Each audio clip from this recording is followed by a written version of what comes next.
The chronicles of Vitaly in the Philippines is finally coming to an end. After 9 months in a Filipino jail, he's now being deported to Russia. If you don't know who Vitaly is, congratulations on being employed and having better things to do with your time. Vitaly Zdorovetskiy is a Russian-American YouTuber and IRL streamer who got famous for basically being a menace to society. You might remember him as the guy who ran onto the field during the 2014 World Cup final, or the guy who streaked at the NBA Finals, or the guy who climbed the pyramids of Giza and spent 5 days in an Egyptian jail.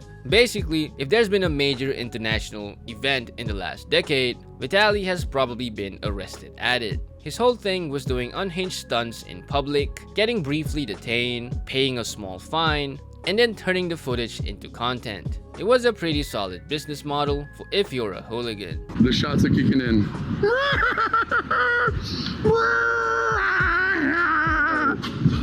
But everything changed when he went to the Philippines, because as it turns out, they were not interested in being part of his content strategy. So here's what happened. On March 30th, 2025, Vitaly was doing a Kick livestream called Vitaly Disturbing the Peace in Philippines. And as advertised, he was being a public nuisance and was harassing multiple people. Can I shove this up your booty?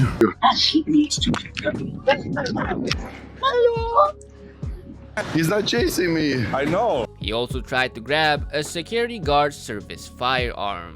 Now, attempting to take a gun from someone in uniform is what I believe legal experts would call a really bad idea. But Vitaly probably assumed this would end the way everything else had, with a small fine and a great story. He was arrested on April 2nd, 2025, and charged with 3 counts of unjust vexation, theft, attempted theft, and alarm and scandal. He was also classified as an undesirable foreign national. I believe that's the official government term for "this guy sucks." Now, normally when a foreign tourist gets arrested for being annoying, countries just deport them. But the Philippines had other plans. It's clear he will not be deported just like that. Oh no, hindi talagang we made a conscious decision not to have him deported. They decided that Vitaly was going to be made as an example. President Marcos Jr. called Vitaly crazy and saying his antics made his blood boil. If the president of a country is publicly calling you out, that's usually not a good sign for your legal case. So instead of just kicking Vitaly out of the country,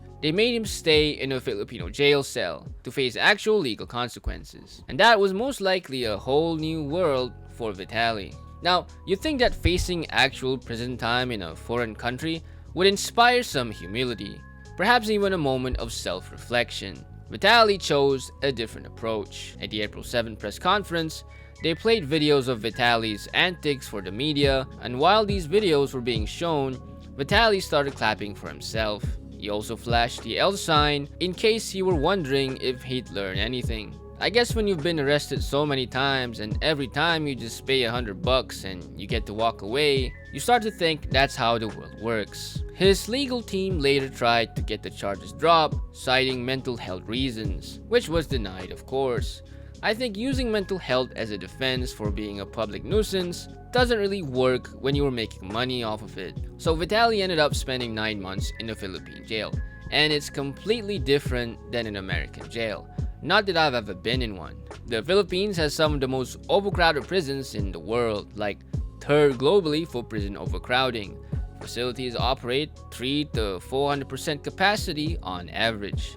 Detainees sleep in shifts and some sleep standing up. YouTube lawyer Legal Mindset described the conditions as jail hell. During his detention, some interesting photos have surfaced. In June 2025, the official Taguig City Jail's Facebook page posted pictures from a Father's Day program showing inmates being baptized, and one of the figures in those photos looked a lot like Vitaly. His lawyer later stated that he had found his fate and was seeking forgiveness. Now, I'm not going to speculate on whether this was a genuine religious conversion or strategic jail politics. What I will say is that reportedly, religious groups offer more protection than violent gangs in Philippine prisons. So, make of that what you will. For a while, Vitaly was stuck in limbo because neither the United States or Russia wanted him back.